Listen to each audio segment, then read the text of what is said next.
India ഗവൺമെന്റിന്റെ ഒരു വലിയ സ്വപ്ന പദ്ധതിയാണ് ആൻഡമാൻ നിക്കോബാർ ദ്വീപുകളുടെ തെക്കേ അറ്റത്തെ ഒരു ദ്വീപായ ഗ്രേറ്റ് നിക്കോബാറിൽ ആരംഭിക്കുന്നത്. ഈ പദ്ധതിയുടെ ചെലവ് 92,000 കോടി വരെ ആകുമെന്നാണ് കണക്കാക്കപ്പെടുന്നത്. ഇതിലൊരു വലിയ അന്താരാഷ്ട്ര കണ്ടെയ്നർ ട്രാൻസ്ഷിപ്മെന്റ് തുറമുഖം, ഒരു അന്താരാഷ്ട്ര വിമാനത്താവളം, ഒരു ടൗൺഷിപ്പ്, ഒരു പവർ പ്ലാന്റ് എന്നിവയ്ക്ക് ഉൾപ്പെടുന്നുണ്ട്.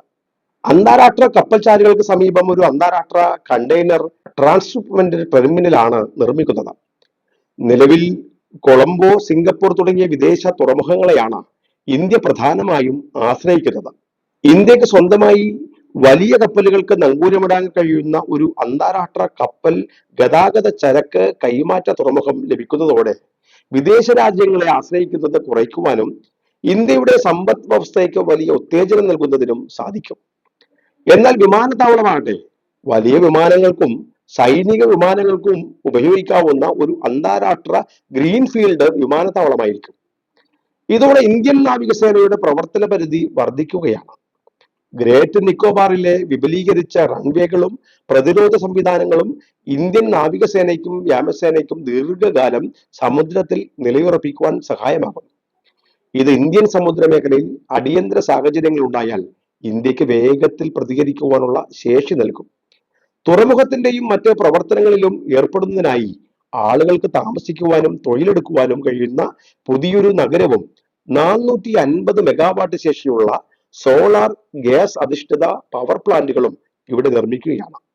രാജ്യത്തിന്റെ സുരക്ഷയ്ക്കും സമ്പദ് വ്യവസ്ഥയ്ക്കും കരുത്തു പകരുന്ന ഒരു പദ്ധതിയായിരിക്കും ഇത്. ഈ പദ്ധതിയുടെ മറ്റൊരു വശം ആൻഡമാൻ കടലിൽ ഇന്ത്യയുടെ പ്രതിരോധ സ്ഥാനത്തെ ശക്തിപ്പെടുത്തുമെന്നുള്ളതാണ്.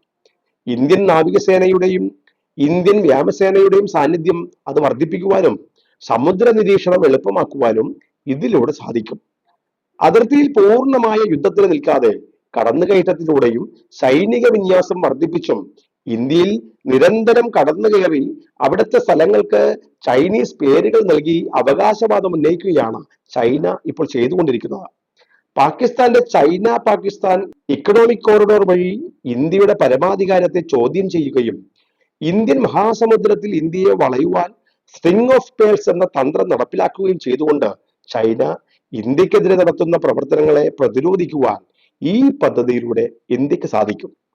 ആഗോള വ്യാപാരത്തിന്റെ 1/3 ചൈനയുടെ എണ്ണ ഇറക്കുമതിയുടെ 80% കടന്നു പോകുന്നത് മലാക്ക കടലിടുക്ക് വഴിയാണ്. ഈ മലാക്ക കടലിടുക്കിന്റെ തൊട്ടടുത്താണ് ഗ്രേറ്റ് നിക്കോബാർ ദ്വീപ്. ഇവിടെ വിമാനത്താവളങ്ങളും നാവികത്താവളങ്ങളും അടങ്ങുന്ന അടിസ്ഥാന സൗകര്യങ്ങൾ വികസിപ്പിക്കുന്നതിലൂടെ ഈ മേഖലയിലെ ചൈനീസ് കപ്പലുകളുടെയും അന്തർവാഹിനികളുടെയും നീക്കങ്ങൾ വളരെ കൃത്യമായി നിരീക്ഷിക്കുവാൻ ഇന്ത്യക്ക് കഴിയും. ഇന്ത്യക്ക് നിർണായകമായ സൈനിക സാമ്പത്തിക മേധാവിത്വം നേടിയെടുക്കുവാനും ചൈനയുടെ സമുദ്ര വ്യാപാരത്തെയും ഇന്ത്യൻ മഹാസമുദ്രത്തിലെ തന്ത്രങ്ങളെയും പ്രതിരോധിക്കുവാനും ഈ പദ്ധതിയിലൂടെ ഇന്ത്യക്ക് സാധിക്കുന്നു. തങ്ങളുടെ സ്വാധീനം ഉറപ്പിക്കുന്നതിനായി ചൈന നടപ്പിലാക്കുന്ന ഒരു തന്ത്രപരമായിട്ടുള്ള വികസന സൈനിക നയമുണ്ട്, സ്ട്രിംഗ് ഓഫ് പേൾസ്, മുത്തുകളുടെ ചരട് എന്നാണ് ഇത് അറിയപ്പെടുന്നത്. ഇതിലൂടെ ചൈന തങ്ങളുടെ വ്യാപാര പാതകൾ സംരക്ഷിക്കുന്നതിനായി വിവിധ രാജ്യങ്ങളിൽ തുറമുഖങ്ങളും സൈനിക കേന്ദ്രങ്ങളും നിർമ്മിക്കുന്നു. ചൈനീസ് കടൽ തീരം മുതൽ സുഡാൻ വരെയുള്ള പ്രദേശങ്ങളിൽ ചൈന നിർമ്മിക്കുന്ന വാണിജ്യ തുറമുഖങ്ങളും സൈനിക താവളങ്ങളുമാണ് ഓരോ മുത്ത് എന്നറിയപ്പെടുന്നത്. ചൈന ഇന്ത്യൻ മഹാസമുദ്ര മേഖലയിലും അതിന്റെ ചുറ്റുപാടുകളിലും വികസിപ്പിച്ചെടുക്കുന്ന ഈ തുറമുഖങ്ങൾ സൈനിക നീക്കങ്ങൾക്കായി ഉപയോഗിക്കുക എന്ന ലക്ഷ്യം വെച്ചുള്ളതാണ്. ഇന്ത്യയുടെ പടിഞ്ഞാറ്, തെക്ക്, കിഴക്ക് ഭാഗങ്ങളിലായി ചൈനീസ് സ്വാധീനമുള്ള തുറമുഖങ്ങൾ ഇന്ത്യക്ക് ദോഷം ചെയ്യും. ഇന്ത്യയുടെ നാവിക നീക്കങ്ങൾ, വ്യാപാര, കപ്പൽ ഗതാഗതം, ഊർജ വിതരണ പാതകൾ എന്നിവയെക്കുറിച്ചുള്ള വിവരങ്ങൾ എളുപ്പത്തിൽ മനസ്സിലാക്കാൻ സാധിക്കും. ഭാവിയിൽ സംഘർഷമുണ്ടായാൽ ഈ തുറമുഖങ്ങൾ ചൈനീസ് കപ്പലുകൾക്ക് ഇന്ധനം നിറക്കുവാനും അറ്റകുറ്റപ്പണികൾ നടത്തുവാനും ഉപയോഗിക്കപ്പെടും. ദക്ഷിണേഷ്യയിലെ ചില രാജ്യങ്ങൾ ചൈനീസ് നിക്ഷേപങ്ങളിൽ കൂടുതൽ ആശ്രയിക്കുന്ന ഒരു സാഹചര്യം ഇന്ത്യയുടെ പ്രാദേശിക സ്വാധീനത്തിന് വെല്ലുവിളിയാകുകയും ചെയ്യും. ഗ്രേറ്റ് നിക്കോബാർ പദ്ധതിക്ക് ആവശ്യമായ പാരിസ്ഥിതിക വന അനുമതികൾ ലഭിച്ചിട്ടുണ്ട്. തന്ത്രപരമായിട്ടുള്ള പ്രാധാന്യം ചൂണ്ടിക്കാട്ടി ദേശീയ ഹരിത ട്രൈബ്യൂണൽ പദ്ധതിക്ക് അനുമതി നൽകിയിട്ടുണ്ട്. ഫോറസ്റ്റ് ക്ലിയറൻസ് ഏകദേശം 130 ചതുരശ്ര കിലോമീറ്റർ വനഭൂമിയുടെ വകമാറ്റലിന് 1ാം ഘട്ടത്തിൽ വനം ക്ലിയറൻസ് അനുവദിച്ചിട്ടുണ്ട്. തീരദേശ നിയന്ത്രണ മേഖല ഭാഗങ്ങൾ വികസിപ്പിക്കുന്നതിനുള്ള അംഗീകാരവും ലഭിച്ചിട്ടുണ്ട്. ക്ലിയറൻസുകളെ എതിർക്കുന്ന ഹർജികൾ ദേശീയ ഹരിത ട്രൈബ്യൂണൽ തള്ളിക്കളഞ്ഞിട്ടുമുണ്ട്. കർശനമായിട്ടുള്ള നിയന്ത്രണങ്ങളോടെയാണ് ഈ അംഗീകാരങ്ങൾ ലഭിക്കുന്നത്.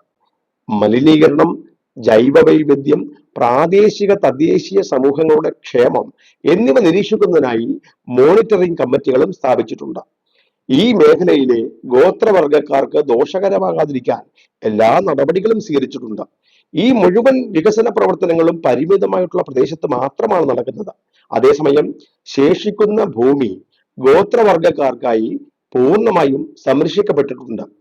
പ്രാദേശിക ഗോത്ര സമൂഹം ഔദ്യോഗിക NOC നൽകിയിട്ടുമുണ്ട്. ചൈന ഈ പദ്ധതി നടക്കുവാൻ ആഗ്രഹിക്കുന്നില്ല. അതേപോലെ ഇവിടെ രാഹുൽ ഗാന്ധിയും കോൺഗ്രസും ഈ പദ്ധതിയെ എതിർക്കുന്നുണ്ട്. രാജ്യം മുന്നോട്ട് പോകുന്നതിനെ കുറിച്ച് ആലോചിക്കുമ്പോൾ ശത്രുക്കൾക്കൊപ്പം നിന്നുകൊണ്ട് തടസ്സങ്ങൾ സൃഷ്ടിക്കുകയാണ് കോൺഗ്രസ് ചെയ്യുന്നതെന്ന് ആരോപണങ്ങൾ ഇപ്പോൾ ഉയരുകയുമാണ്.